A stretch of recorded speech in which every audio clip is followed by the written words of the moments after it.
Ya, baik. Eh, Bismillahirrahmanirrahim. Assalamualaikum warahmatullahi wabarakatuh. Alhamdulillahirabbil alamin. Wa bihi nasta'in wa ala umuri dunya waddin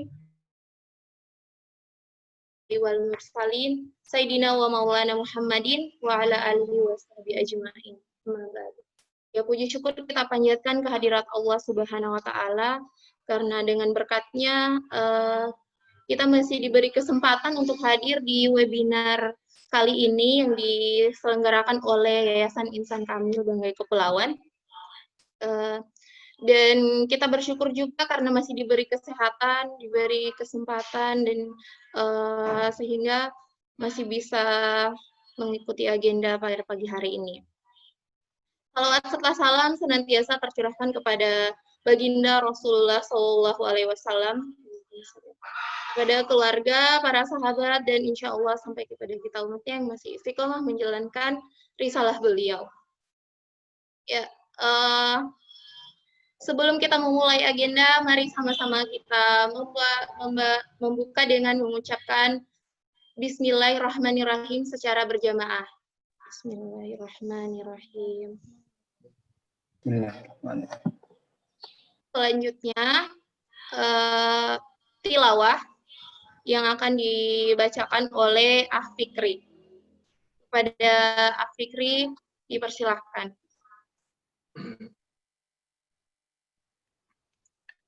أعوذ بالله من الشيطان الرجيم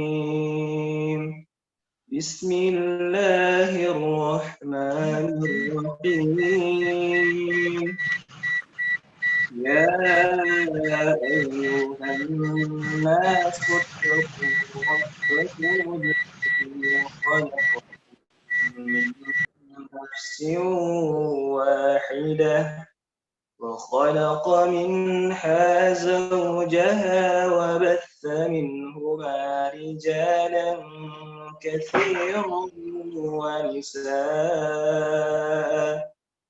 واتقوا الله الذي تساءلون به والأرحام إن الله كان عليكم رقيبا وآتوا اليتامى أموالهم ولا تتبدلوا الخبيث بالطيب ولا تأكلوا أموالهم إلى أموالكم إنه كان حوبا كبيرا وإن خفتم ألا تقسطوا في اليتامى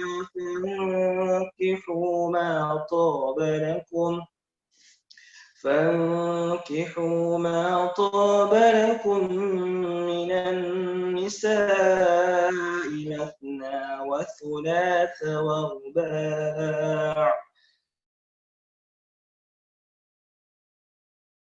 فواحدة أو ما ملكت أيمانكم ذلك أدنى ألا تعولوا وآتوا النساء صدقاتهن نحلة فإن طبن لكم عن شيء منه نفسا فكلوه هنيئا مريئا ولا تؤتوا السفهاء أموالكم التي جعل الله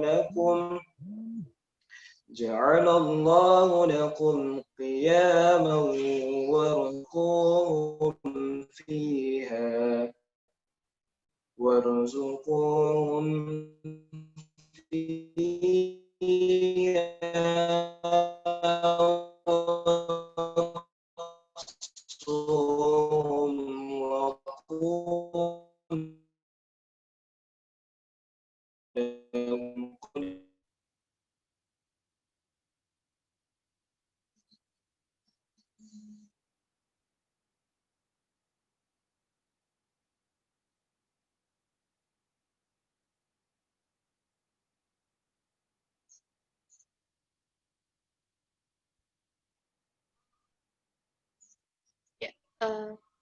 Sadaqallahul azim. Jazakallah Afikri yang telah membaca tilawah. Semoga agenda kali ini diberkahi oleh Allah. Amin.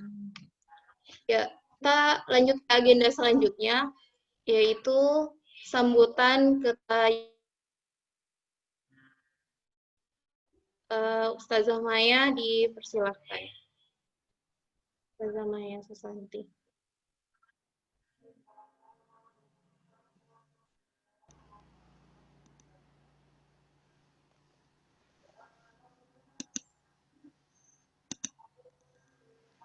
Ya, bismillahirrahmanirrahim. Assalamualaikum warahmatullahi wabarakatuh.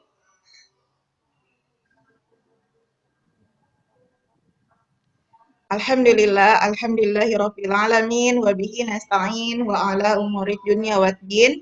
Wassalatu wassalamu ala asrafil anbiya'i wal mursalin sayyidina Muhammadin wa ala alihi wa sahbihi ajmain, amma ba'du. Pertama-tama kita bersyukur kepada Allah Subhanahu wa taala atas segala rahmatnya, atas segala taufiknya, atas segala nikmatnya yang alhamdulillah kita masih dipertemukan kembali di tempat ini meskipun melalui virtual Zoom dari rumah masing-masing, dari tempat kita masing-masing. Masya Allah, dengan kekuatan online ini kita bisa berkumpul yang dari berbagai daerah, bisa bertemu meskipun bertatap muka, meskipun di tempat masing-masing. Inilah hikmah positif dari pandemi saat ini yang perlu kita syukuri. Mungkin banyak hal yang kita keluhkan selama pandemi ini, tapi ada banyak hal yang perlu untuk kita syukuri, seperti itu.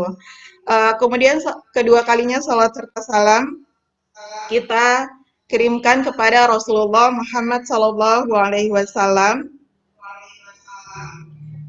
kepada keluarga dan para sahabatnya sekalian, termasuk kita semua yang insya Allah senantiasa istiqomah, berpegang teguh kepada ajaran-ajarannya hingga kita meninggal nanti insya Allah. Nah, saya tadi sudah disampaikan oleh MC, tapi saya menyambut kembali, ahlan wa sahlan, untuk semua peserta dari berbagai daerah. Ya, karena ini online, jadi kita buka seluas-luasnya, silahkan dari manapun bisa ikut. Olehnya itu, pada kesempatan kali ini, saya mungkin tidak akan panjang lebar. Mungkin 9.30 akan mulai pemateri, dan pemateriannya juga akan masuk pada jam 9.30. Kemudian saya di sini hanya menyampaikan sedikit terkait acara ini diselenggarakan tadi oleh Yayasan Insan Kamil Kabupaten Banggai Kepulauan. Mungkin kalau dari daerah lain ada yang belum tahu Banggai Kepulauan itu di provinsi mana. Jadi Banggai Kepulauan itu di Provinsi Sulawesi Tengah. Jadi ini salah satu agenda yayasan dengan mengadakan webinar untuk menambah dari program pembangunan sekolah Insan Kamil Salakan, seperti itu. Jadi salah satu agenda itu dengan melakukan webinar seperti ini. Mungkin ada yang di awal sebelum masuk sini ada dimintai infak terbaik atau infak seikhlasnya. Alhamdulillah, saya ucapkan terima kasih yang sudah mengirimkan, dan Masya Allah itu jumlahnya di luar dari prediksi kami, seperti itu. Yang awalnya kami berasumsi ini paling ya seperti ini, tapi Masya Allah yang masuk itu lebih dari yang kita bayangkan, gitu. Masya Allah. Saya ucapkan jazakumullah khair kepada semua peserta. Kemudian pada materi kali ini webinar perdana, webinar pertama yang dibuat oleh Yayasan Insan Kamil. Insya Allah nanti mohon doanya untuk kedepannya kita akan rutinkan webinar ini setiap bulannya. Silahkan mungkin kalau ada yang mau kasih masukan, ingin tokoh siapa lagi, temanya tentang apa juga boleh, seperti itu. Kemudian webinar kali ini kita ambil tentang pranikah dan pasca nikah. Jadi untuk yang sebelum menikah dan yang sudah menikah, Ini sangat cocok begitu karena memang ada banyak khususnya dari pengurus yayasan yang masih belum menikah, kemudian ada yang sudah menikah, makanya kita ambil keduanya seperti itu. Nah, nanti di materi ini juga akan dibahas tentang bagaimana cara memantaskan diri sebelum menikah, kemudian eh, bagaimana kita menjalankan pernikahan itu dengan ilmu seperti itu. Karena saya baca di sebuah artikel bahwa ada 12 masalah rumah tangga. Itu saya tidak akan menjelaskan 12 poinnya di sini, tapi nomor satunya itu adalah tidak paham tentang ilmu pernikahan. Olehnya itu di webinar perdana kali ini kita mengangkat tema tentang pranik dan pasca nikah agar kita sama-sama, baik yang belum menikah atau yang sudah menikah, sama-sama belajar tentang bagaimana ilmu pernikahan untuk bekal anak-anak kita misalnya kalau yang sudah menikah, dan bagi yang belum menikah ya jelas untuk bekal diri kita masing-masing. Kemudian saya mungkin tidak akan berpanjang lebar. Di akhir apa yang saya sampaikan, di akhir sambutan ini saya mengucapkan permohonan maaf yang sebesar-besarnya jika dimulai dari rekrutmen peserta, kemudian selama chattingan di grup, atau selama ada panitia kami yang menghubungi peserta, mungkin ada hal-hal yang kurang mengenakan atau yang membuat tersinggung dan sebagainya. Melalui kesempatan ini saya mohon untuk dimaafkan mewakili seluruh peserta. Ya, saya mohon untuk dimaafkan. Kemudian selama mungkin berjalannya acara ini, yang tadi mungkin agak sempat molor 15 menit, itu juga saya mohon dimaafkan. Kemudian ketika nanti ada hal-hal yang tidak sesuai dengan keinginan kita, entah itu jaringan atau lain halnya, saya juga mohon untuk dimaafkan. Insya Allah dari webinar ini rekaman audionya akan dikirim di WA Group, makanya setelah selesai webinar pun harapan kami untuk tidak live dari grup, kemudian videonya, jadi videonya itu akan kami tayangkan ulang di YouTube Insan Kamil Media, di YouTube official Insan Kamil Media. Ya, jadi tidak ditayangkan langsung ya, kalau tadi mungkin ada yang sempat bertanya dari Pak Fadli bahwa mau nonton di YouTube tidak ditayangkan langsung karena ini sesuai yang di awal itu kita ada infak, jadi kalau misalnya kita tayangkan di YouTube ya maksudnya ini siapapun bisa ikut begitu, tapi ketika ini ditayangkan siaran ulang ya itu insya Allah nanti kalau pengen nonton lagi silahkan langsung ke YouTube-nya lagi. Itu saja mungkin yang dapat saya sampaikan. Mohon maaf ketika ada salah-salah kata dan sebagainya. Kemudian silahkan selamat mengikuti webinar kali ini bersama Kang Furqon, Setia Furqon Khalid. Semoga apa yang didapatkan hari ini bermanfaat dan bisa diaplikasikan dalam kehidupan sehari-hari. Demikian yang dapat saya sampaikan. Usikum wa nafsi bitaqwallah ihdinas siratal mustaqim. Wassalamualaikum warahmatullahi wabarakatuh.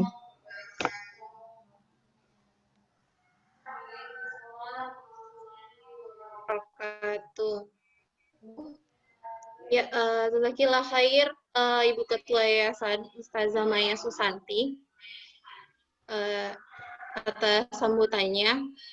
Mungkin tadi sudah jelas ya yang disampaikan beberapa tentang seminar ini, webinar ini. Jadi webinar ini webinar perdana. Jadi kalau misalnya ada macam kekurangan atau apa, mohon dimaafkan dan mohon disampaikan kalau misalnya ada kritik dan saran.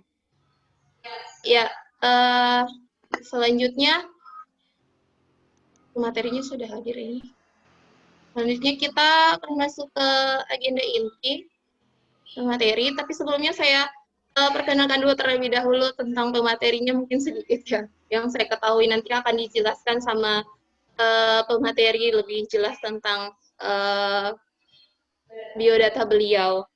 Jadi Yang bawa materi kali ini tuh Kang Setia Furqon Khalid.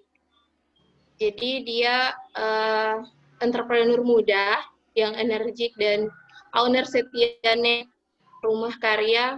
Kemudian beliau mendapatkan sebagai inspiring motivator termuda di Asia Tenggara, versi koran pilihan rakyat. Jadi beliau ini menginspirasi lebih dari 500.000 alumni training, dari mulai pelajar SD, SMP, mahasiswa, instansi, pemerintahan, dinas pendidikan, hingga perusahaan-perusahaan. Dan beliau ini juga narasumber di berbagai media, dan beliau juga mendapatkan award Lelaki Sejati Pengobar Inspirasi 2010. Profilnya dipublikasikan lebih dari 8 kali berbagai media massa. Masya Allah. Kemudian buku-buku beliau itu sudah banyak, buku-buku bestsellernya itu ada Jangan Kuliah Kalau Nggak Sukses, Jangan Jatuh Cinta, Tapi Bangun Cinta, Jangan Ada Apa Dengan Cinta, Asyik Bahagia Cinta, Muda Karya Ya. Dan yang mungkin masih banyak buku barunya lagi, yang saya tahu buku barunya itu buku dengan istrinya, yaitu Marriage Undercover. Itu buku beliau yang bestseller. Nah, untuk lebih jelas ya, untuk mengetahui bagaimana pemateri dan bagaimana pematerinya, mungkin saya langsung materi. Dan para singelillah ya, semoga dimudahkan jodohnya, dimudahkan rizkinya, diberkahi usianya, diistiqomahkan di jalan Allah Subhanahu wa Ta'ala. Dan satu hal yang terpenting adalah jangan pernah jadi orang yang putus asa dari rahmat Allah. Sebesar apapun dosa-dosa kita, maka ampunan Allah lebih besar dari itu semua. Sebesar apapun keinginan kita lalu belum terwujud, jangan takut, karena Allah lah yang akan mewujudkannya. Saya baru saja nulis tadi sambil nunggu kita nge-zoom. Saya buat tulisan, dan mudah-mudahan ini juga jadi inspirasi buat teman-teman semua. Judulnya tentang menikmati sebuah proses momentum, ya. Jadi gini, kebetulan adik saya perempuan sedang mau lahiran, gitu ya. Ini belajar dari lahirannya. Beliau udah kerasa tuh dari 2 hari yang lalu, udah kerasa. Mulai dari, ya bisa jadi juga kontraksi palsu atau seperti apa, cuman udah mulai kerasa.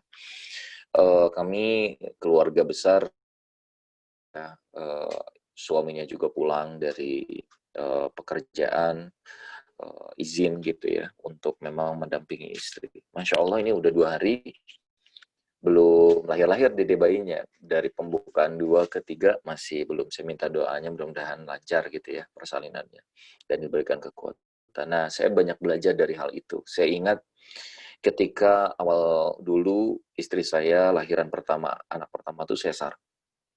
Anak kedua, ketiga, Masya Allah nggak sesar. Padahal anak pertama, kedua itu bedanya cuma 10 bulan.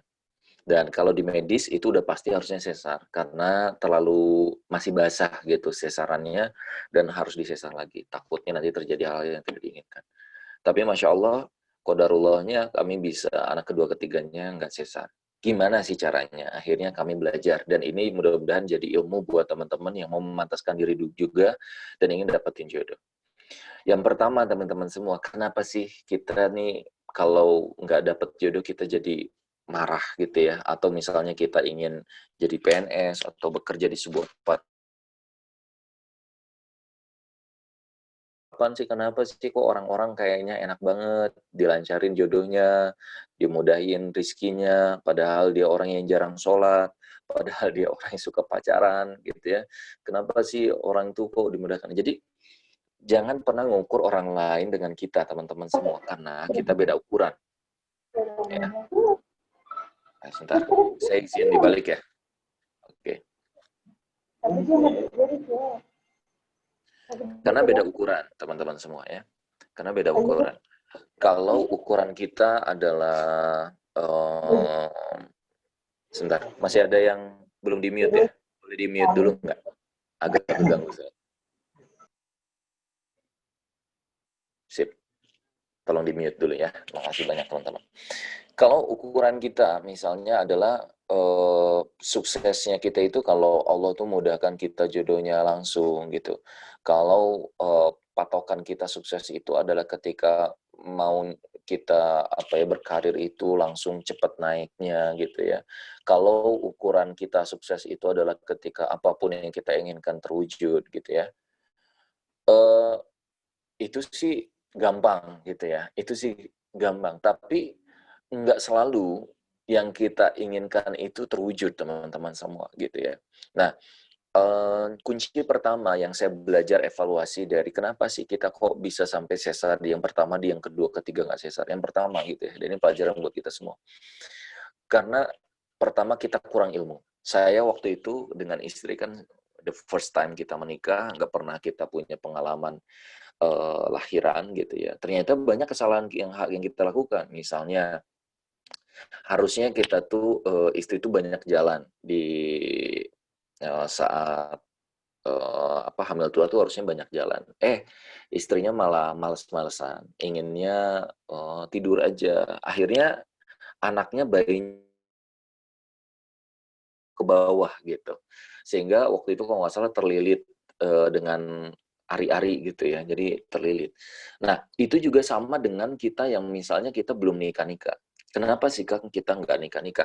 Jangan-jangan selama ini kita nggak tahu caranya, gimana caranya bisa cepet dapetin jodoh. Jangan-jangan kita selama ini pakai pola yang salah. Nah, penting kita belajar dari orang yang berpengalaman, dari buku yang sudah teruji, dari ilmu yang memang sudah harusnya kita dapatkan. Misalnya, mau sukses berkarir, ya belajarlah bagaimana orang-orang yang sukses berkarir. Mau sukses berbisnis, belajarlah dari orang-orang yang ahli berbisnis. Ketika kita ingin lahirannya lancar, ya belajarlah dari orang yang lahirannya lancar. Ya, belajarlah dari orang yang harusnya disesar jadi nggak sesar gitu. Nah, sama ketika kita ingin dapetin jodoh, belajar dari orang yang memang sudah menikah, yang memang cara menikahnya berkah, ikuti polanya. Itulah kenapa kami buat kelas jodoh gitu ya. Tahadus Binima, alhamdulillah saya kenal sama istri cuma seminggu. Jadi ceritanya gini, usia 21 tahun saya tuh udah siap nikah waktu itu gitu ya. Saya udah keliling Indonesia, udah ratusan ribu alumni training, udah banyak orang yang suka, tapi saya belum menentukan gitu. Saya punya kriteria waktu itu. Saya ingin dapetin seorang istri yang dokter dan dia seorang yang hafizuh. Nah, itu kriteria yang berat. Saya keliling Indonesia, saya cari yang kayak gitu-gitu ya. Susah, ada dokter nggak hafizuh, ada hafizuh nggak dokter. Ada dokter dan hafizuh nggak mau sama saya. Gitu ya. Atau ada juga dokter sama hafizuh tapi udah nikah gitu ya. Jadi nggak bisa teman-teman semua. Itu akhirnya saya kejebak dengan kriteria. Nah, ketika saya belajar dari guru-guru kehidupan saya, ada abang saya di Medan. Ini seorang personel Maidani. Beliau bilang seperti ini, Kang Furkon, saya ini udah kenal dengan semua tipe wanita. Saya udah kenal dengan semua tipe wanita. Dulu waktu saya zaman jahiliyah, saya udah pacaran dengan berbagai tipe wanita. Dan ujung-ujungnya wanita sama saja. Yang terpenting bukanlah bagaimana karakter wanitanya, tapi siapkah kita untuk menerima perbedaan karakter antara pria dan wanita. Nah, akhirnya di situ saya terbuka. Beliau mengenalkan konsep bangun cinta yang sejati. Bahwa bangun cinta itu bukan masalah dengan siapa kita nikah, bukan masalah kapan kita nikah, tapi yang terpenting bagaimana caranya nikah yang berkah dan kenapa kita harus nikah. Ternyata itu penting banget, teman-teman. Wah, menarik ya, menarik banget. Jadi, setelah saya pelajari, teman-teman semua, ternyata polanya sama. Kenapa ada orang kok dia tuh pacaran gitu ya, putus, PDKT, pacaran, putus. Akhirnya pacarnya mantannya nikah sama yang lain. Akhirnya dia down, akhirnya dia kecewa, terus aja gitu-gitu. Akhirnya dia pacaran 5 tahun, akhirnya dia nikah, udah nikah cerai. Kenapa? Ternyata polanya gitu. Beda dengan orang itu bukan Cari dulu, cari yang cocok dulu, PDKT dulu, pacaran dulu, 3 tahun, 4 tahun, kalau nggak cocok baru pindah lagi, terus gitu-gitu. Akhirnya wasting time banget. Orang yang dia mau nikah dengan berkah, ternyata polanya seperti yang saya tulis di buku Rahasia Magnet Jodoh. Dia hijrah dulu, dia move on dulu dari masa lalunya, lalu dia memperbaiki diri, lalu dia memantaskan diri, lalu dia coba untuk ta'aruf, gagal mungkin, coba ta'aruf lagi, sampai akhirnya dia bisa khitbah, lalu menikah, akad nikah yang berkah. Nah, ternyata polanya beda, teman-teman semua. Pola ini gini, ribet, pola yang ini slow, tapi slow but sure gitu. Walaupun santai, tapi pasti. Tapi kalau ini seperti cepat, tapi ya gitu. Tapi kan kenapa ada orang yang dia itu pacaran, tapi kok cepat nikah? Ya, bukan masalah cepat atau lambatnya, karena pernikahan itu bukanlah lari sprint ya, yang dinilai dari seberapa cepat kamu sampai finish. Tapi yang namanya pernikahan, yang terpenting adalah seperti maraton. Bukan masalah kamu cepat atau lambatnya, tapi seberapa panjang nafasmu, seberapa kuat endurance-mu. Nah, itu yang terpenting, teman-teman semua. Kalau kita pahami itu, maka kita nggak jadi orang yang ketika gagal ta'aruf down, gitu. Iya, nikmati. Saya punya member kelas jodoh yang Masya Allah pernah curhat sama istri saya, seorang akhwat gitu ya. Dia itu ta'aruf 61 kali. Ya, 61 kali. Jadi 60 kali gagal ta'aruf, 61 dapat jodohnya. Masya Allah. Berarti pejuang tangguh, pejuang halal gitu. Ya ini baru juga ta'aruf 3 kali, 4 kali, terus ditolak, terus dibilang, gue kayaknya nggak akan nikah nih, nggak bakat nikah nih gitu. Nggak ada yang mau sama gue. Baru juga beberapa kali gitu ya. Jadi ayo teman-teman, berpikir positif, bermental positif, bahwa yakinlah kalau kita benar-benar memperbaiki diri kita, kalau kita memantaskan diri kita, maka Allah akan memudahkan. Nah, saya pernah mengibaratkan kayak gini. Teman-teman, coba jawab saya ingin interaksi ya. Coba jawab di situ ada ini ya, ada bisa nulis ya. Coba nulis di situ. Kira-kira di chat Anda jawab, yakin nggak kalau Anda itu bisa dapetin jodoh di akhir tahun 2020 ini? Yuk, tulis, silakan. Yakin nggak? Anda dapetin jodoh di tahun 2020 ini. Berarti kan tinggal sebulan lagi nih. Bukan nikahnya lah, minimal Anda ta'aruf ketemu sama jodohnya. Ayo tulis di chat. Belum yakin. Oh, ayo.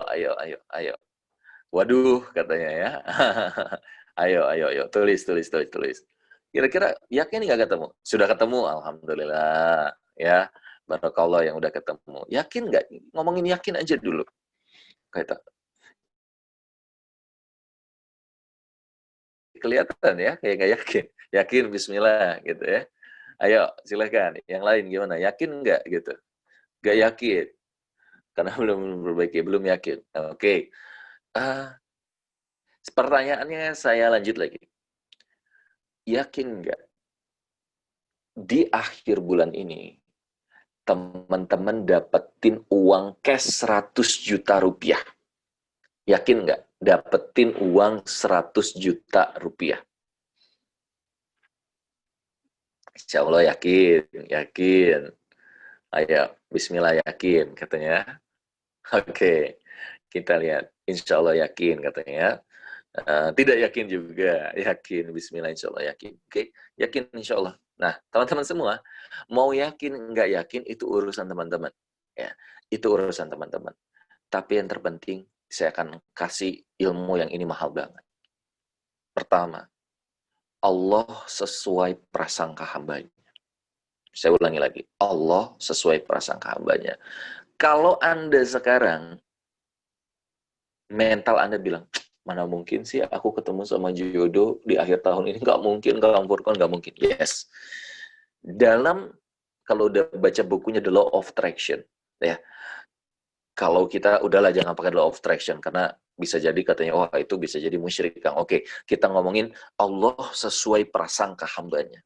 Berarti apa? Kalau kita bilang, nggak yakin lah, ya kata Allah, oke, berarti kamu tidak akan dapetin uang 100 juta.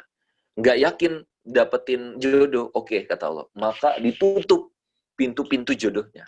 Kenapa? Karena kita nggak yakin. Ya, kalau kita yakin, maka akan terbuka jalan. Tapi kalau nggak yakin, gimana pun banyak peluangnya tertutup buat kita. Kenapa? Karena ketidakyakinan kita. Sama, misalnya ini mau lahiran, nih kembali ke kelahiran gitu ya, mau persalinan. Ketika seorang, kayaknya ada yang suaranya masih terdengar.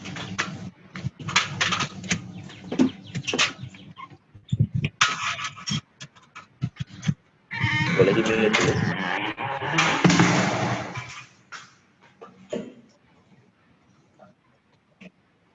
Ya, masih ada yang belum di-mute ya. Panitia bisa bantu, masih ada yang belum di-mute, saya terganggu.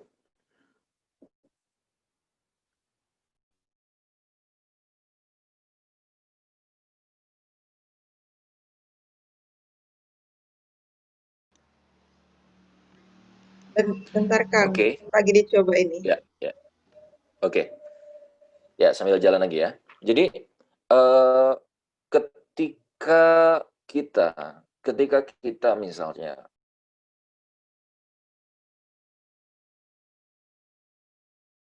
Afwan Kang, unmute Kang Furqon, bisa dihidupkan. Oke. Ketika kita misalnya mau melakukan sesuatu terus kita nggak yakin, saran saya jangan lakukan. Udah ikutin misalnya seminar Zoom kayak gini, terus Anda nggak yakin dapetin jodoh, ya ngapain gitu? Ngapain ikutan kalau Anda nggak yakin dapetin jodoh gitu ya? Karena apa? Ilmu sebanyak apapun kalau kita nggak yakin nggak akan dapet jodohnya. Saya ulangi lagi, ilmu sehebat apapun kalau kita nggak yakin maka nggak akan dapet jodoh. Saya mau cerita ya teman-teman semua. Saya Masya Allah di tahun Tahadus bin Iman. Di tahun 2000 berapa ya? 2006. Oh, sorry 2000. Oke, 2005. Ya, 2005. Tahun 2005 saya kelas 2 SMA. Saya tuliskan cita-cita, saya tuliskan impian saya. Ada sekitar 13 impian saya. Salah satu impian saya ingin menghajikan orang tua, saya ingin jadi penulis bestseller, saya ingin punya rumah sendiri, saya ingin punya mobil pribadi, saya ingin punya tabungan banyak dan berkah, misalnya gitu ya. Saya ingin ikut organisasi positif, saya tulis di situ. Ingin bantu adik sekolah, ingin bantu kakak nikah, sampai ingin searching istri soleha 5 tahun kemudian. Apa yang terjadi teman-teman semua? Masya Allah, hampir 80% cita-cita saya terwujud dalam waktu 5 tahun kemudian. Kenapa? Karena saya keep positif. Saya yakin Allah akan sesuai sama prasangka hambanya. Apakah karena saya dari orang tua yang kaya? Enggak. Ayah saya cuma seorang PNS, ibu saya cuma ibu rumah tangga biasa. Anaknya 5, saya anak kedua dari 5 bersaudara. Kok bisa? Kembali, kalau kita pakai kekuatan kita pakai energi kita, capek. Tapi kalau kita minta sama Allah yang maha kaya, mau apa sih? Kata Allah, kun fayakun. Kata Allah, bisa ya bisa. Kata Allah, nikah ya nikah. Kata Allah, kaya ya kaya. Kata Allah, sukses ya sukses. Waktu itu yang masih belum berhasil adalah ingin hajiin orang tua. Tapi saya ikutin kata-kata seorang ustadz. Ustadz itu bilang gini, kalau lu mau hajiin orang tua, nggak punya modal, sedekahin cincin orang tuamu. Ya udah, akhirnya saya datang ke ibu, ke umi saya peluk umi saya. Saya bilang gini, Umi mau apa? Umi sih nggak mau apa-apa. Umi cuma ingin ziarah. Umi ingin haji ke Baitullah. Dari dulu ibu saya cuma itu inginnya. Akhirnya saya bilang gini, Mi, sambil saya peluk ibu saya. Bismillah, Mi. Ingin wujudkan cita-cita Umi. Cuman Mi, belum punya uangnya. Kata Ustadz, kalau mau dapetin orang tua bisa haji, sedekahin cincin orang tua. Umi punya cincin, saya bilang kayak gitu. Ibu saya ketawa.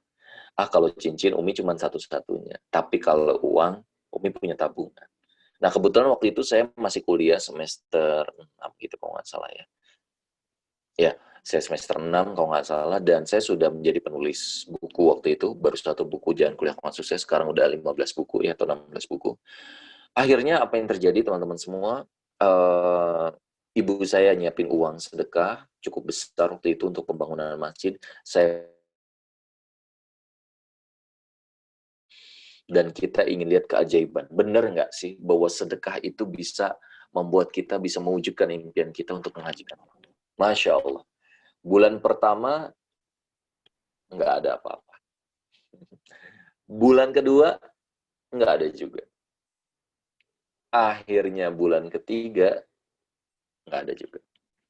Udah deh, kita kayaknya ngerasa udah deh, kayaknya nih salah niat nih gitu. Masya Allah, bulan keempat ada telepon, Mas Furqon, katanya penulis buku ya. Iya betul Pak, bisa datang nggak ke instansi kami? Siap, saya datang karena dekat rumah waktu itu.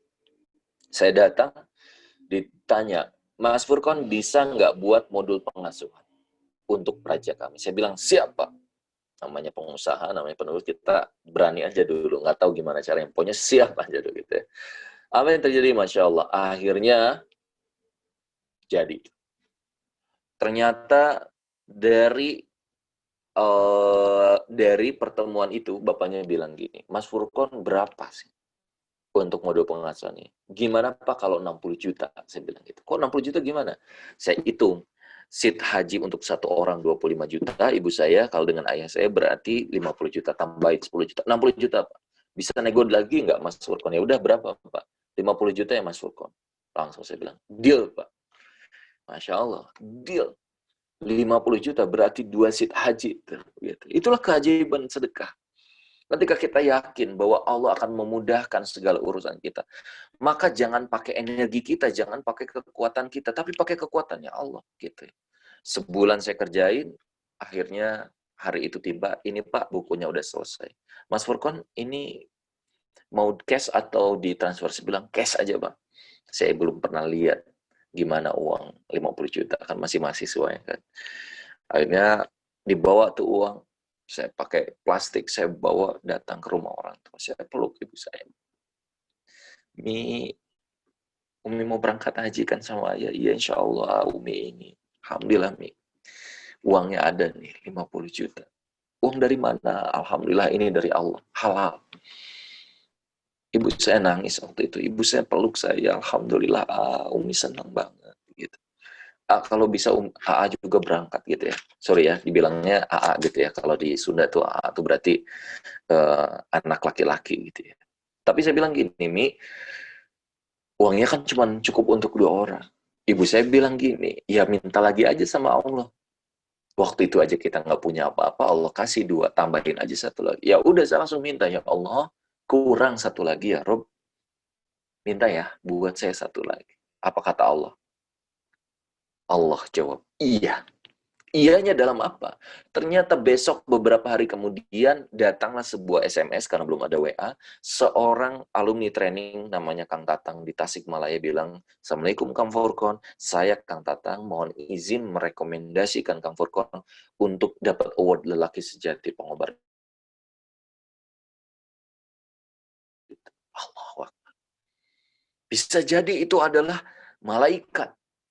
Bisa jadi itu adalah keajaiban yang Allah berikan pada kita. Dan qadarullah, dari seleksi 10 orang hebat itu, ya, saya diwawancara, ditempel di setiap surat kabar, bagaimana profil saya dan orang-orang yang lainnya, diseleksi, di voting, dapat 5 besar, 3 besar, sampai akhirnya waktu 1 besar, pemenangnya adalah Setia Furqon Khalid, dapat 25 juta.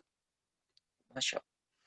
Bukan karena kita hebat, bukan karena kita kaya, bukan karena kita terkenal. Tapi ketika Allah ingin tu'izzu man tasya wa tuzillu man tasya. Ketika Allah ingin menaikkan, maka tidak ada yang bisa menghalangi. Dan ketika Allah menghancurkan, tidak ada yang bisa menghalangi. Akhirnya tahun 2010 kami buka seat haji bertiga. Dan tahun 2013 Allah undang kami ke Baitullah. Labbaik Allahumma labbaik. Di depan multazam saya peluk ayah ibu saya, ayah umi saya bilang, ya Allah, siapa saya? Saya bukan orang kaya, bukan anak orang kaya, bukan dari orang yang hebat. Tapi ketika Engkau mau memperjalankan hamba-Mu, ya Allah, maka tidak ada yang bisa menghalanginya.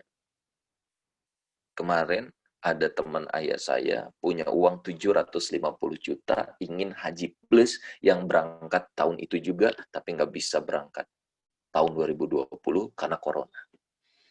Saya nggak punya apa-apa waktu itu ketika Allah ingin kun fayakun. Maka seringkali kita selalu bertanya, kapan jodoh ya Allah? Mana jodohku, mana rizkiku, mana kekayaan yang aku inginkan. Selalu kita bertanya seperti itu, tapi kita lupa untuk memantaskan diri kita untuk layak dapetin jodoh itu. Jangan-jangan kalau Allah kasih kita jodoh hari ini, kita jadi nggak sholat lagi, kita jadi maksiat lagi, kita jadi lupa sama Allah, kita makin jauh dengan orang tua. Akhirnya Allah masih tahan. Sampai kayak tadi ketika saya tanya, yakin nggak dapetin 100 juta? Ya jangan-jangan kita nggak dapat 100 juta karena kita nggak memantaskan dengan kapasitas diri kita. Ilmu kita nggak bertambah, kita nggak belajar bisnis misalnya, kita juga nggak tahu gimana cara dapat ngasilin 100 juta gitu. Tapi buktinya banyak orang-orang yang jangankan 100 juta, 5 miliar per bulan aja dia bisa dapetin ketika dia memantaskan dirinya. Kenapa ada orang yang kok mudah dapetin jodoh? Jangan-jangan dia sudah ketemu polanya. Bahwa jodoh itu bisa mudah ketika pakai caranya Allah. Paham ya teman-teman semua? Maka saya mau kasih bonus hadiah ilmu lah. Apa sih Kang yang harus disiapkan supaya saya bisa memantaskan diri karena Allah? Ya, sebelum itu dulu gini. Kamu tuh sedang ada di zona mana? Coba jawab ya, kira-kira. Zona baper nikah, mau nikah, atau siap nikah? Baper nikah kayak gimana Kang? Baper nikah tuh, ih asik ya, kayaknya teman-teman yang banget, aku kayaknya ingin deh nikah, nanti ada yang meluk aku, ada yang perhatiin aku, berarti dia cuma baper.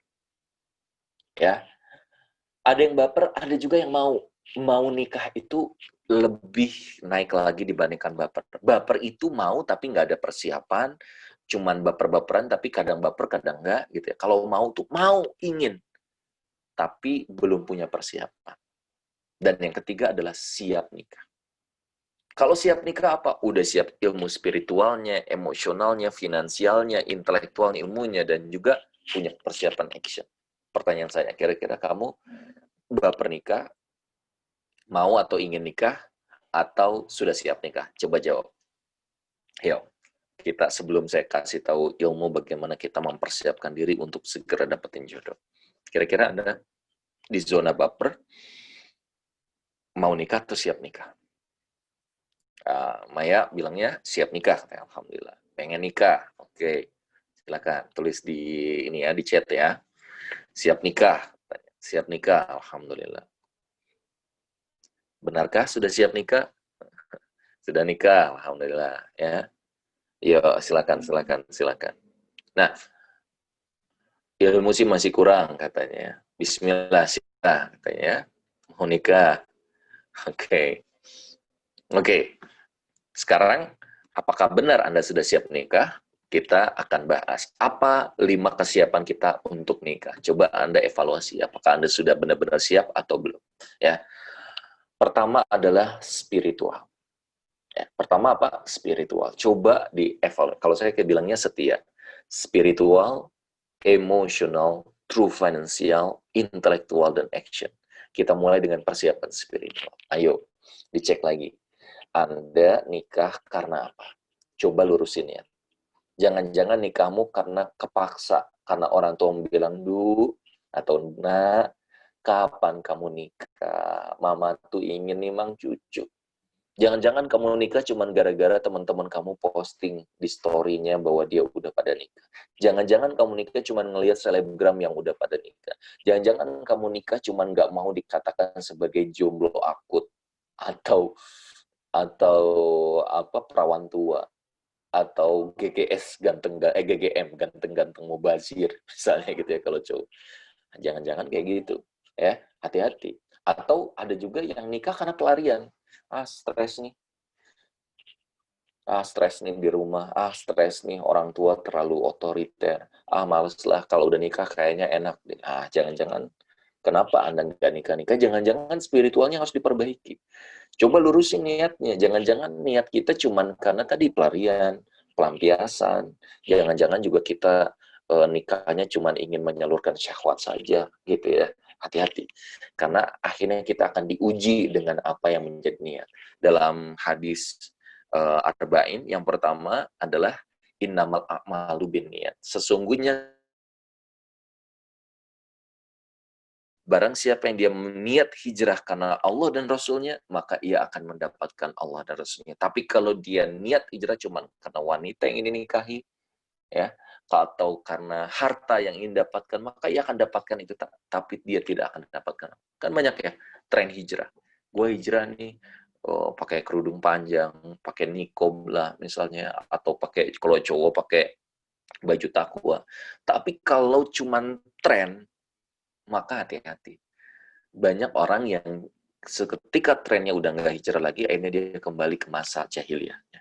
Tapi kalau kita niat hijrah total karena Allah, mau ada orang, mau nggak ada orang, mau ada orang yang muji atau enggak, mau dapetin jodoh atau enggak, saya ingin hijrah ya Allah, saya nggak mau lagi maksiat ya Allah, saya ingin taubat ya Allah, saya ingin Kau berikan kepadaku cinta yang terbaik. Maka insya Allah, Allah akan berikan bonus berupa jodoh, rizki, dan yang lain. Asal kita yakin. Makanya spiritualnya harus benar nih. Ayo, gimana evaluasi sholat? Ya, makanya saya suka bilang, hai para cowok, hai para wanita, gitu ya, carilah laki-laki yang tubuhnya di masjid. Kenapa? Dinginnya malam saja ia taklukkan, apalagi dinginnya hatimu. Ya, carilah laki-laki yang sebelum azan dia sudah ada di masjid. Kenapa? Panggilan Allah saja ia utamakan, apalagi panggilan istri. Ya, dan carilah cowok, saya suka bilang gitu ya, carilah cowok yang dia nggak perokok. Kenapa? Paru-parunya aja dijaga, apalagi hatinya. Tahu nggak gitu? Jadi, come on gitu, jangan sampai kita salah dalam melakukan sesuatu. Dan jangan sampai salah dalam niat beramal. Nih Kang, aku udah pakai kerudung Kang, aku udah hijrah, aku udah sholat, aku udah doa, mana jodohnya? Nah, bahaya. Berarti sholatmu untuk siapa? Berarti ibadahmu untuk apa? Kita lakukan itu mau dapat jodoh, mau nggak dapat jodoh, itu urusan lain.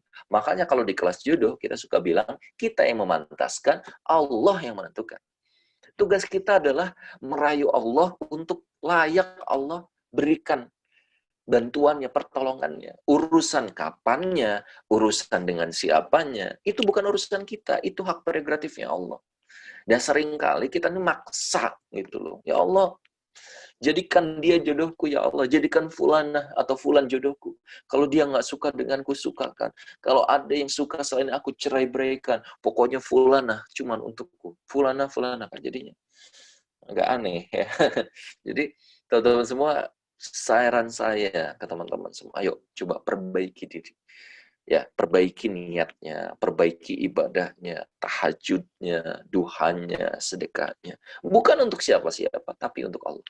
Ketika kita merayu Allah dengan sholat sunnah kita, dengan ibadah sunnah kita, nawafil kita, mudah-mudahan Allah akhirnya mencintai kita. Dan kalau Allah sudah mencintai kita, maka apapun yang kita sukai, pasti akan Allah berikan. Ibaratnya misalnya gini ya, kamu disukai oleh seorang bos. Bos di dunia aja kalau udah suka sama kamu sebagai karyawan terbaik, uang apa yang kamu mau dikasih? Ini Allah, bosnya para bos, rajanya yang maharaja, gitu ya, maharaja di atas semua raja. Masa sih Allah nggak berikan kepada kita yang terbaik? Itu yang pertama, spiritual. Yang kedua adalah emosional. Ayo, coba dievaluasi. Masih temperamen nggak? Masih suka baperan nggak? Masih suka marah nggak? Masih suka dendam nggak? Kalau masih banyak masalah emosional kita, jangan-jangan kita memang belum pantas nikah. Karena nanti udah nikah, teman-teman, Anda harus dewasa. Banyak orang yang udah nikah justru cerai gara-gara apa? Ya gara-gara dia nggak dewasa secara mental. Baperan, kata istrinya, pulangin aku ke rumah orang tuaku. Jangan sayang, pulangin. Aku ingin kita cerai. Ya belum apa-apa udah cerai. Makanya kenapa talak itu ada pada laki-laki. Karena kalau wanita itu kan dominannya perasaan. Belum apa-apa, banyak laki wanita yang bilang katanya 3 bulan setelah menikah, banyak wanita yang minta gugat cerai. Ada yang dikatakan, ada yang nggak dikatakan. Kenapa? Karena wanita tabiatnya memang perasa. Tapi kalau laki-laki itu bukan perasa, tapi ke logika. Ya, yang kedua tadi apa? Emosional. Coba kalau laki-laki, ayo belajar jadi orang yang mandiri, belajar dari orang yang tanggung jawab, peka, ya, ke orang tua lebih hormat, yang jarang dekat sama orang tua, peluk orang tuanya, yang jarang memberi sama orang tua, beri orang tuanya, yang jarang berkomunikasi, perbaiki komunikasi dengan orang tuanya. Kenapa? Karena kalau nanti Anda aja dengan orang tua bermasalah, apalagi nanti dengan pasangan Anda. Yang T adalah true financial. Ayo, belajar mandiri, siapkan tabungan pernikahan, ya. Wanita belajar untuk hemat, ya. Laki-laki belajar untuk menjemput rezeki yang halal. Jangan sampai Anda kebalikan gitu. Ah, Kang, aku mah qanaah aja. Kenapa kamu nggak kerja? Qanaah, Kang. Iya. Kenapa kamu kok nggak dapat uang? Kok nggak punya uang? Ya, aku makan tawadu aja, Kang. Itu masalah penempatan. Tawadu itu kamu punya dunia, kamu kaya, tapi kamu tidak tidak menyimpan itu di hati kamu. Saya ulangi lagi ya. Kalau kamu selama ini, teman-teman gitu ya, oh iya Kang, aku mah biasa aja lah, hidup aku mah udah gini-gini aja. Oh itu yang salah. Yang harus kita lakukan adalah kita harus meluruskan niat kita, menyempurnakan ikhtiar kita total gitu ya. Nah, kalau finansial kita bermasalah, ini banyak kasus-kasus perceraian itu gara-gara masalah di finansial. Masalah di finansial kayak gimana? Ya, nggak punya uang, nggak punya cukup uang, gitu ya. Akhirnya apa yang terjadi? Banyak yang, saya suka bilang gini, emang enak sih sepiring berdua. Setelah nikah makan berdua, sepiring berdua dengan pasangan suami istri. Tapi kalau anak udah 3, masa mau sepiring berlima? Emang enak sih boncengan pakai motor berdua. Motor. Ya, berhujan-hujan, berpanas-panas. Kamu sebagai cowok apakah nggak peka? Nggak kasihan sama anak-anakmu yang kehujanan. Berarti kan harus punya visi finansial nih. Kapan punya mobil, kapan punya rumah. Apa mau tetap di rumah mertua indah terus? Kapan punya rumah pertama? Apakah mau pakai riba? Kan kita nggak mau pakai riba. Bagaimana caranya? Berarti kan harus punya visi finansial.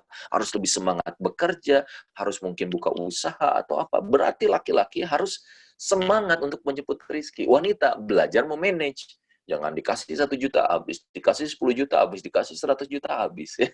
Nah, ini bahaya. Jadi belajar ilmu finansial.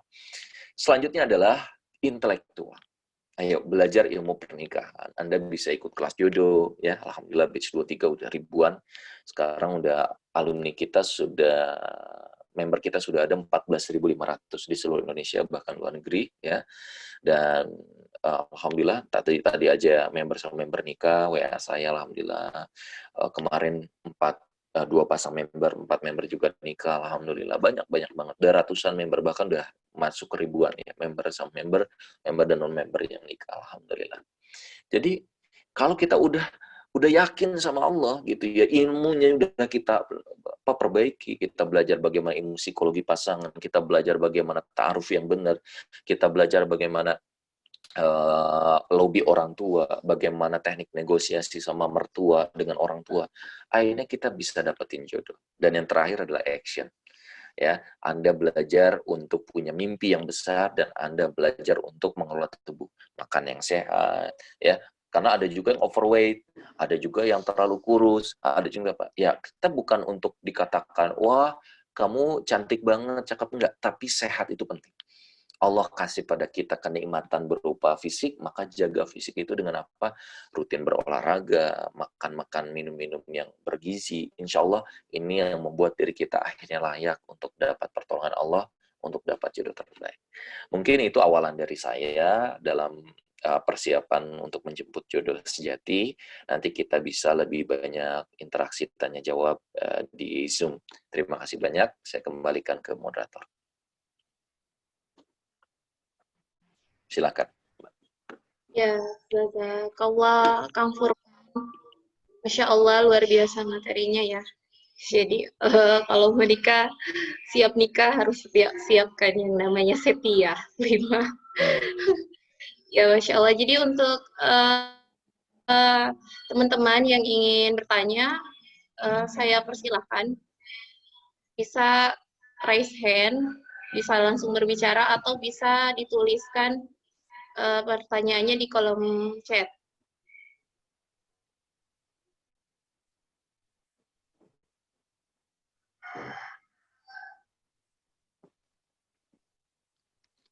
Ya.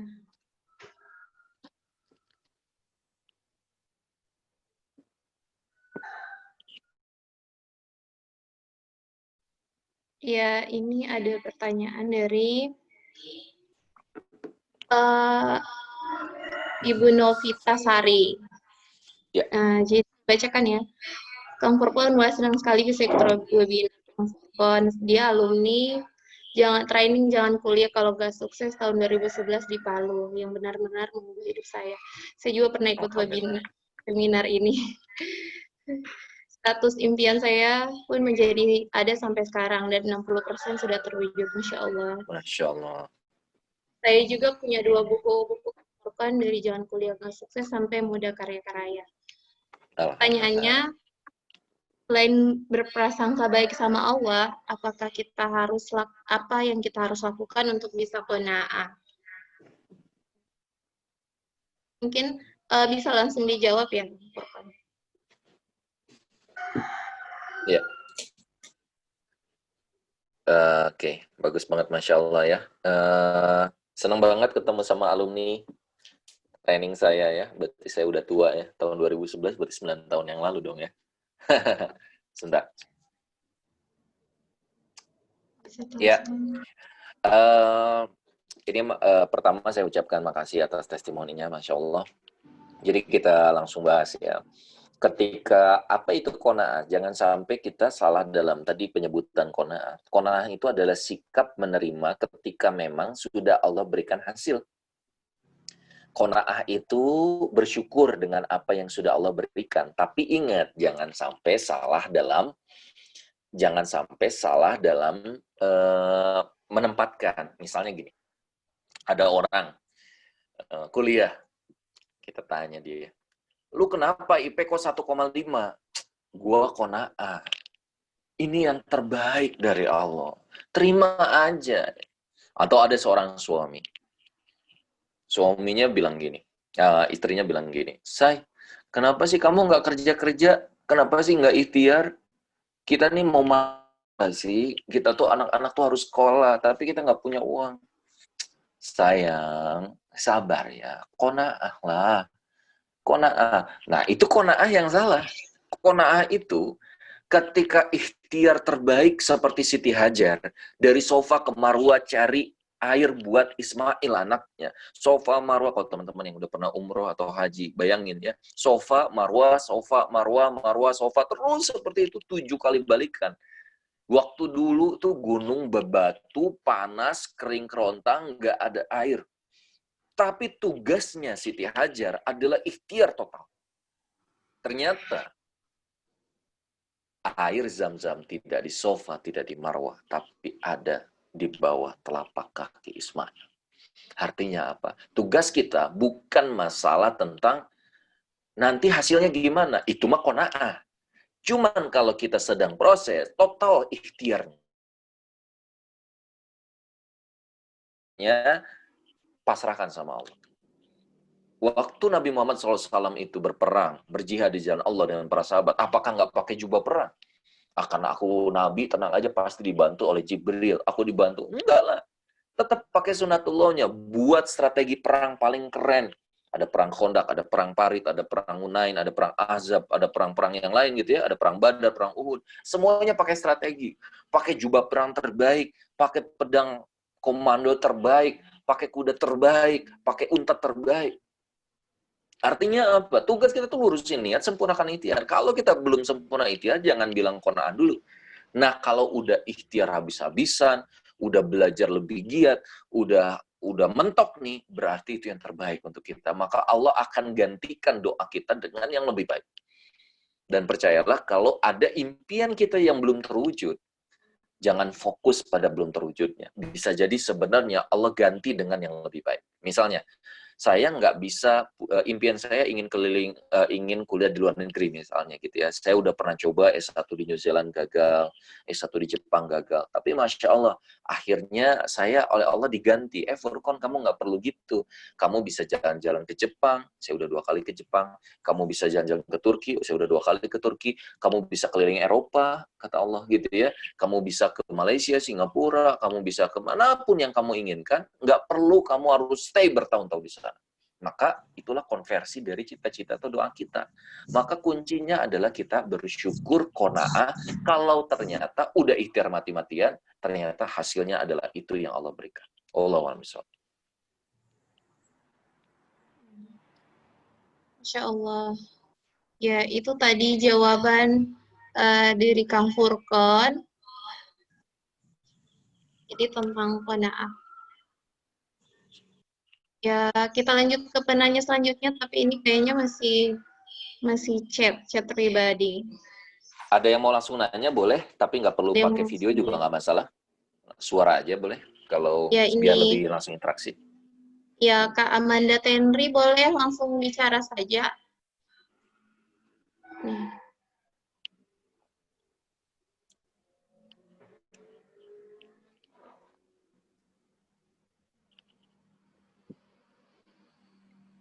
Ya, ini sudah ada.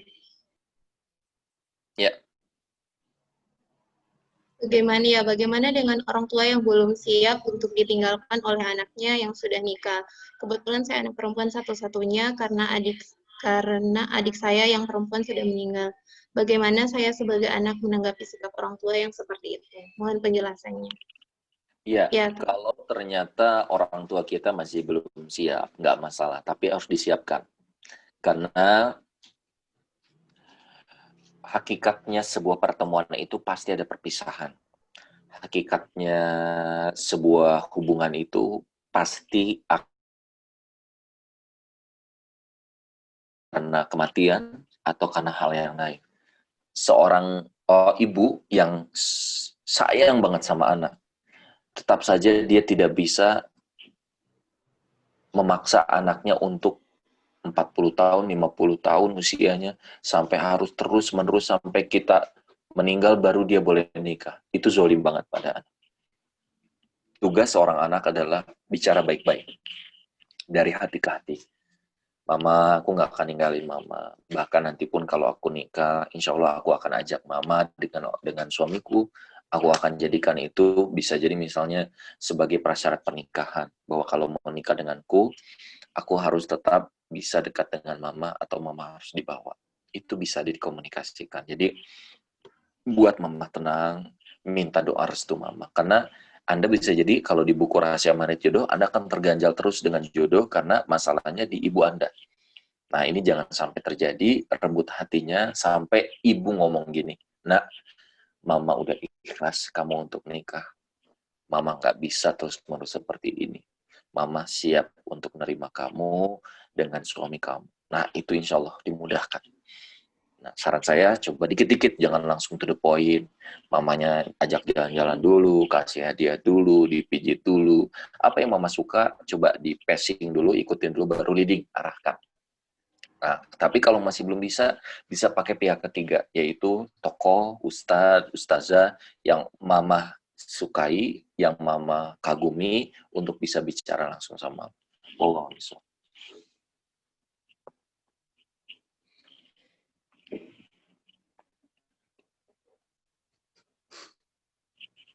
Alhamdulillah, Ustadz. Nah, ternyata ini masih banyak lagi yang bertanya lagi. Masya Allah, makin penasaran ya dengan ini materinya. Ya, ini dari Kak Dewi. Assalamualaikum Afwan Kang. Saya salah satu member KJ 18. Masya Allah, kelas jodoh yang ke-18 ya. Saya mau bertanya, jodoh itu kan bagian dari rezeki. Bagaimana dengan wanita yang soleha kemudian menikah dengan laki-laki yang tidak menjaga sholatnya dan berakhlak kurang baik? Bukankah jodoh itu cerminan diri? Ya, ini menarik. Jawabannya gini. Fir'aun punya istri, istrinya kan solehah. Bahkan Siti Asyah itu akan menjadi penghulu surga. sama Siti Khadijah, ya, Siti Aisyah. Lalu kenapa dong kalau nih solehah, dia ini orang yang menjaga akidahnya, kenapa dia dapat suami yang bener-bener kontra banget gitu loh. Nah, gini teman-teman, saya dulu pernah diajarin oleh guru saya kayak gini. Yang baik itu untuk yang baik, dan pezina itu untuk pezina. Waktu kita nikah, misalnya suaminya nggak bener, istrinya baik atau soleh, gitu, solehah. Nanti akan bermain nih, tarung nih. Apakah istri bawa suaminya untuk lebih baik, atau sebaliknya? Istrinya nggak kuat, akhirnya ngikut suami, akhirnya kan relate. Laki-laki yang tidak baik dengan wanita yang tidak baik. Wanita yang soleh untuk laki-laki yang soleh. Nah, ada juga yang sampai meninggalnya, dia tetap seperti ini. Misalnya istrinya yang baik, seperti Siti Aisyah, dapetin suami yang buruk seperti Fir'aun gitu ya. Nah, apakah ini jadi jodohnya? Tidak. Walaupun di dunia seperti jodoh sejati itu bukan yang kita dengan kita di dunia. Bisa jadi di dunia itu hanyalah ujian. Nah, jodoh sejati kita adalah yang ketemu di surganya Allah Subhanahu wa Ta'ala. Maka korelasinya sangat jelas banget. Kalau yang baik dan baik udah biasa, tapi kalau yang tidak baik ketemu dengan yang baik, maka di sana akan bertarung tuh dalam proses itu. Dalam proses pernikahan, apakah bisa istiqomah bahkan mengajak pasangannya, atau sebaliknya justru malah terbawa ke arah yang negatif. Nah, disitulah ujiannya. Oh, misal.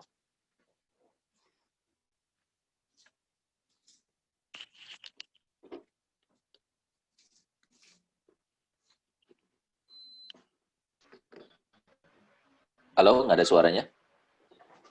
Oh iya, Afwan. Ya, itu tadi tentang penjelasan dari pertanyaan Kak Dewi. Jadi Ustadz, ini ada pertanyaan dari kutipan, saya bacakan saja, boleh ya? Ini, bagaimana tipsnya menjalani pernikahan yang sakinah, mawaddah, warohmah dalam kondisi long distance after married, jadi LDR ya, suami dan istri.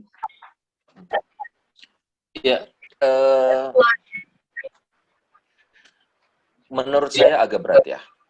Menurut saya agak berat karena namanya sudah nikah, tetap aja harus ada yang namanya pertemuan fisik. Ya, long distance itu beresiko akan membuat pasangannya merasa tidak dicintai. Oke, di mute dulu boleh yang lain? Ya, kecuali pembicara ya. Makasih. Jadi, kalau kita selama ini misalnya udah nikah masih long distance, kalau itu memang sebuah kedaruratan, jangan nikmatin kedaruratan itu. Takutnya nanti malah sudah keasikan sendiri. Sudah keasikan nggak butuh istri atau suami. Sehingga merasa mandiri, merasa cukup, dan ketika nanti ketemu sama pasangan, jadi B aja gitu. Padahal semandiri-mandirinya wanita, kalau ketemu sama suami, dia harus belajar untuk jadi orang yang membutuhkan suami. Seringkali wanita tuh atau istri tuh bilang gini, aku tuh nggak mau ngerepotin suami, aku akan kerja, aku akan beresin rumah, aku akan kalau ada genteng bocor diberesin. Akhirnya suami tidak merasa jadi hero, sehingga dia akan menjadi hero bagi wanita lainnya. Kenapa? Yang terlalu apa-apa, nelpon suami apa-apa, minta bantu suami. Enggak, tapi harus proporsional. Sekuat-kuatnya wanita harus belajar, ya ketika menjadi istri harus belajar untuk membutuhkan suami, tapi juga tidak membebani suami. Begitupun suami. Gitu. Nah, namanya pertemuan fisik, itu tuh tidak bisa digantikan dengan video call. Nggak bisa digantikan cuma dengan kata-kata mesra. Itu butuh, tapi namanya fisik itu kalau teman-teman belajar dari ilmu psikologi, ada misalnya hormon oksitosin, hormon endorfin, hormon kebahagiaan. Ketika pelukan itu hormonnya ada, muncul. Yang itu membuat suami dan istri itu merasa dicintai, merasa tenang, merasa bahagia, merasa tersemangati lagi. Makanya seorang suami atau istri yang jarang dipeluk oleh suaminya katanya cepat tua. Tapi sehari itu katanya butuh pelukan seorang istri itu 20 kali pelukan untuk membuat angka harapan hidupnya bertambah. Katanya gitu ya. Oh, alam benar atau enggaknya. Cuman ya penelitiannya gitu. Nah, bayangin kalau itu tidak didapatkan dari seorang suami. Nah, resiko selanjutnya adalah, mohon maaf, misalnya seorang suami, namanya laki-laki itu, ketika dia sudah sedang butuh hubungan biologis, maka dia harus dikeluarkan, harus disalurkan. Nah, penyalurannya kemana kalau itu nggak ke istrinya? Bayangin tuh. Dan itu nggak bisa diprediksikan seminggu sekali, nggak bisa. Kalau hari itu misalnya dia melihat ada wanita yang membuat dirinya terangsang misalnya, itu bahaya gitu. Kalau jauh, ya kan? Makanya ada hadis, jika kamu, wahai laki-laki, melihat seorang wanita yang cantik di luar sana, maka cepatlah datang ke istrimu, karena apa yang ada di wanita itu ada juga di istrimu. Itu berarti dari dulu saja sudah fitrahnya wajar kalau laki-laki itu misalnya diuji dengan wanita. Nah, ketika di wanita di luar itu terlihat cantik, sebenarnya dia bisa mendapatkan itu juga di istrinya. Gimana kalau istrinya jauh gitu? Nah, ini yang jadi bahayanya. Oh, mudah-mudahan nggak apa-apa kalau memang itu darurat, tapi jangan nikmatin kedaruratan, segera harus ada yang berkorban untuk datang. Misalnya, oh tuh tapi dia jauh tuh, dia ada di hutan gitu, nggak apa-apa di hutan juga, ya. Lebih baik di hutan berdua, atau juga hidup kurang kurang tenang, atau hidupnya masih harus berjuang gitu ya, tapi tetap berdua atau tetap bersama dibandingkan jauh walaupun hidup enak. Oh,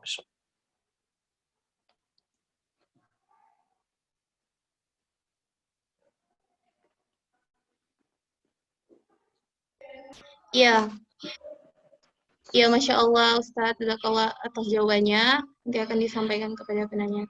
Oh ya, ini kayaknya ada yang raise hand tadi ya, dari Singalila Sitoyili.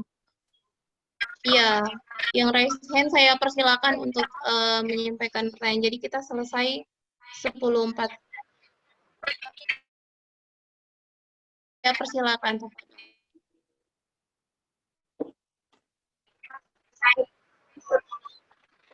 Baik, Assalamualaikum warahmatullahi wabarakatuh. Waalaikumsalam warahmatullahi wabarakatuh.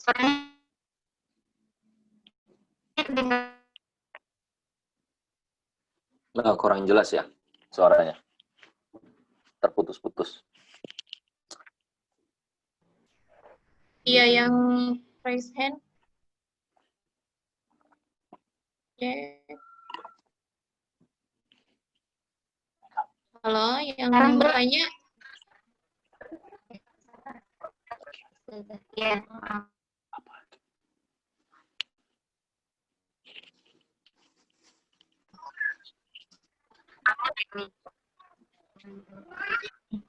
Baik, pertanyaan saya, bagaimana jika ada orang tua yang memaksakan anaknya untuk menikah tetapi secara psikologis? Terima kasih. Ya, orang tua nggak boleh memaksakan anak yang belum siap nikah ya, karena nanti yang menjalaninya adalah anak itu. Nah, kalau anak itu misalnya Anda sebagai anaknya dan Anda di kondisi itu, ya Anda harus bilang baik-baik. Karena kalau enggak, Anda akan mengorbankan diri Anda. Apalagi misalnya nikah, tapi Anda nggak suka sama pasangan Anda. Karena dijodohkan misalnya gitu ya. Itu juga hati-hati, karena nanti namanya menikah itu kan untuk dapat sakinah. Kalau Anda tidak dapatkan kesakinahan, mawaddah, warahmah, lalu bagaimana Anda bisa mendapatkan kebahagiaan, keberkahan dalam pernikahan? So, Anda harus berani bijak bilang pada orang tua untuk, mohon maaf Pak, kayaknya aku nggak bisa, aku sedang memperbaiki diri dulu. Gitu. Tapi harus punya target kapan siap nikah. Gitu.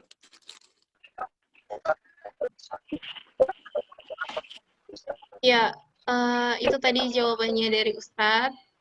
Jazakallah. Ini ada lagi yang raise hand ya. Saya masih waktu, saya silahkan yang raise hand. Saya, Mbak, Nabila Ikrimal, iya. Terima kasih Mbak atas kesempatannya dan ya. Siapa ya itu? Itu bukan ya, saya, silakan, Mbak. Mbak siapa ini berarti? Saya? Ya, yang raise hand. Oh, saya ya berarti. Terima Ya. kasih. Saya lower hand dulu. Terima kasih Kang atas materinya luar biasa. Di sini saya ada pertanyaan.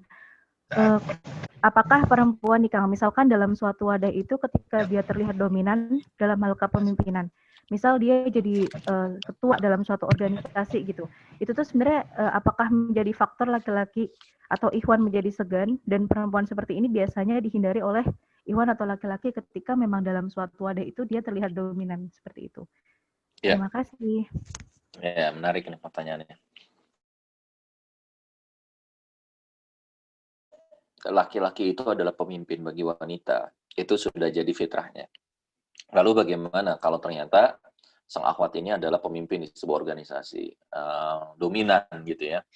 Ya, teman-teman semua tergantung laki-lakinya. Saya nikah sama seorang istri yang dia juga dominan. Kalau di ilmu psikologinya dia koleris, saya koleris juga. Nah, kalau koleris ketemu sama koleris, maka dia akan saling mempengaruhi mana yang lebih kuat, dia yang menang. Nah, alhamdulillahnya koleris saya kuat, makanya saya bisa taklukkan dia. Kenapa saya bisa tahu? Bahkan dari sebelum nikah, saya langsung buat pertanyaan. Pertanyaan ini menohok bagi dia. Teteh siap taat nggak? Kata dia, udah belasan ikhwan yang mau nikahin beliau gitu ya. Hanya saya yang membuat kesadarannya itu langsung, ya dia langsung sadar. Kenapa? Karena selama ini dia orang yang mandiri. Apa-apa diputuskan sendiri. Mau kuliah diputuskan sendiri. Orang tua cuma support aja. Bahkan orang tua nggak ngasih uang gitu ya. Nah, akhirnya dia terbiasa menentukan hidupnya sendiri, menjadi pemimpin di organisasi, menjadi orang yang dapat diandalkan. Bagi sebagian laki-laki itu menjadi masalah. Karena akhirnya laki-lakinya, jadi bukan masalah bukan masalah wanitanya, masalahnya laki-lakinya yang kepemimpinannya kurang. Tapi kalau bagi saya, wanita yang seperti itu ya alhamdulillah manfaat lah. Misalnya istri saya dulu suka pecinta alam, santri siap guna juga gitu ya. Jadi mentalnya udah kuat. Jadi kalau nanti nauzubillahik ada kejadian misalnya halnya memang membutuhkan sebuah force major misalnya ya, sesuatu yang butuh kecekatan, butuh kekuatan. Saya suka bilang sama istri, oh, masa sih dulu aja pecinta alam, masa sih dulu aja anak basket, dulu aja anak SSD, ayo semangat semangat gitu. Nah akhirnya kita bisa mengandalkan istri, dan betul misalnya manage ya rumah, manage ya kamu punya usaha ini gitu. Nah dia senang seperti itu. Tapi nggak semua wanita seperti itu, nggak semua laki-laki seperti saya. Ada laki-laki yang memang nge-pair, dan banyak laki-laki kayak gitu yang leadership-nya kurang, sehingga ketika ketemu wanita yang terlalu dominan dikit aja dia langsung nge-pair. Kayaknya gue nih yang ini, apalagi misalnya wanitanya udah anak organisasi, S2, karirnya mentereng, anak orang kaya, udah dah, makin aja laki-laki pada minder gitu. Kenapa? Kemarin saya ketemu sama Anandito, main futsal bareng sama Anandito ya, suaminya Anissa Cheribel, ex Cheribel. Jadi beliau denger dia cerita gitu di podcast gitu ya, saya juga ikut podcastnya. Beliau bilang bahwa dulu itu saya aja nge-pair ketika ketemu sama Anissa. Saya ini siapa sih? Cuman cowok biasa, cuman penyanyi nasyid yang lokal, tapi dia ini udah nasional, udah dikenal banyak orang. Tapi ketika saya punya pikiran positif dan saya memberanikan diri, Masya Allah, akhirnya diterima. Dan ternyata beliau suka yang dia punya keberanian seperti itu. Ada cerita yang lain. Laki-laki ini pernah sempat mau jadi seorang suami dari anak seorang kiai besar di Indonesia. Tapi dia ditantang gini, mau nggak kamu hafal Quran dulu baru nikahin anak saya? Akhirnya dia malah melempem, takut, dan pergi begitu saja. Akhirnya cocoknya nikah sama yang lain. Kenapa? Ya berarti mentalitasnya. Padahal kalau nggak bisa ngafalin Quran, tinggal ngomong, saya mungkin nggak kekuatannya di sana, tapi saya sedang jadi usaha gini. Semua bisa dinegosiasikan. Tapi karena sekali lagi nggak ada keberanian, akhirnya dia nggak nikah sama seorang anak dari kiai itu. Sekali lagi teman-teman semua, nggak masalah tentang Anda karakternya seperti apa. Cuman memang nanti kalau Anda sudah menikah, bagaimanapun hebatnya Anda tetap harus taat sama suami. Makanya jangan salah pilih suami. pilihlah suami yang punya kepemimpinan lebih besar dibandingkan Anda. Karena kalau enggak, akhirnya jadi istri yang nusyuz. Istri yang nggak taat sama suaminya. Allahu Akbar. Saya sampai jam 10 ya, Teh. Karena saya ada agenda yang lain. Oke. Mungkin 5-10 menit lagi mungkin ya. Ya, silakan ada pertanyaan lain. Ya, jazakallah Ustaz. Allah, ya itu tadi sudah tidak ada kayaknya pertanyaan sudah mewakili. Mbak, Oke. boleh feedback Nah, sebentar tidak? Oh ya. Oh, boleh. Oh, boleh Mbak. Oh, terima kasih Kang atas jawabannya. Berarti di sini saya ingin mengkonfirmasi saja Kang. Maksudnya kan kadang teman-teman itu ngelihat kita itu yang perempuan-perempuan ini ketika sebelum menikah, sedangkan mungkin para laki-laki ini tidak menanyakan ketika seperti tadi Kang Furqan bilang, kalau misalkan sudah menikah siap nggak taat? Insya Allah kalau masalah taat itu pasti kita akan taat sebagai istri gitu. Cuman kadang saya melihat laki-laki itu melihatnya ketika kita sebelum nikahnya itu loh, gitu loh Kang. Jadi kayak apakah mungkin kita perlu menjadi orang tidak dominan dulu? Maksudnya emang kita sengaja pasif biar kita tidak terlihat seperti itu. Gitu. Terima kasih Kang. Gini deh, ya, Tetet, gini deh gampang simpelnya. Siapa sih Princess Syahrini ya? Nah, biar lebih simpel aja lah gitu. Syahrini kan dominan ya, karena dia orang yang mandiri ya. Dan pasti banyak laki-laki yang minder kan kalau ketemu sama dia, dia diva do gitu ya. Tapi kenapa dia akhirnya bisa nikah sama siapa? Barak ya, siapa sih? Ya itulah gitu ya. Kenapa dia ya akhirnya dia akan dipertemukan sama laki-laki yang punya kualitas yang sesuai dan lebih dibandingkan dia. Nah sama misalnya Mbak atau siapapun wanita yang merasa dirinya dominan, jangan takut, tapi jangan juga terlalu dominan juga. Ya belajar untuk menghargai orang lain, belajar untuk bisa menyesuaikan diri itu juga penting karena jangan sampai orang-orang yang kalau ada di sekeliling itu merasanya tertekan. Ada kok bisa kita memimpin tanpa harus menyuruh, ya. Kelihatan. Banyak kok cara-cara dalam leadership yang harus seperti itu. Nah, itu bisa membuat diri kita akhirnya membuat para laki-laki yang mungkin kurang pede lebih tenang ketika ketemu sama Anda gitu. Dan kalau Anda misalnya seperti itu ya jangan takut juga karena bisa jadi belum ketemu aja sama laki-laki yang punya leadership lebih tinggi dibandingkan Anda. Gitu sih. Mungkin satu pertanyaan terakhir ya sebelum ditutup ya. Iya boleh kalau sudah masih ada, tapi kalau sudah tidak ada kita sudah boleh tutup. Oke. Masih ada?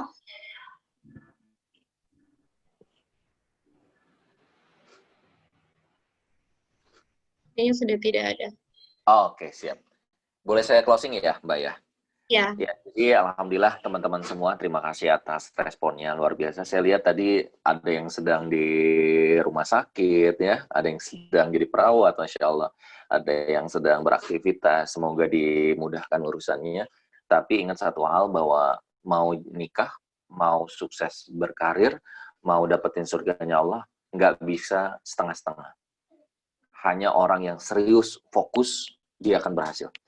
Fa'idha azamta fatawakkal 'ala Allah. Dan ketika kita berazam, maka bertawakallah, nanti Allah akan mudahkan. Allah akan bukakan jalan-jalannya.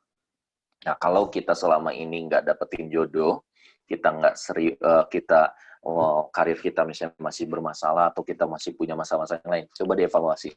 Jangan-jangan kita masih setengah-setengah. Nah, mau dapetin jodoh berarti harus serius.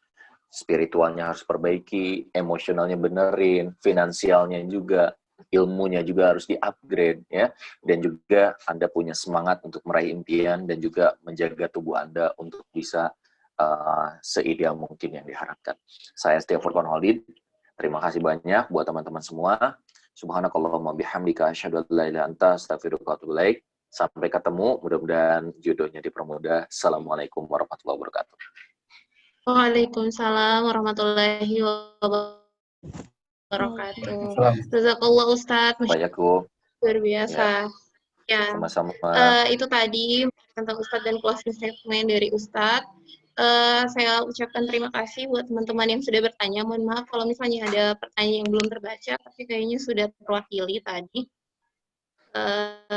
Jadi semoga kita bisa bertemu kembali dan saya cukupkan sampai di sini dan mari sama-sama kita tutup agenda ini dengan melepaskan hamdalah secara berjamaah. Dan kita tutup dengan doa kafaratul majelis.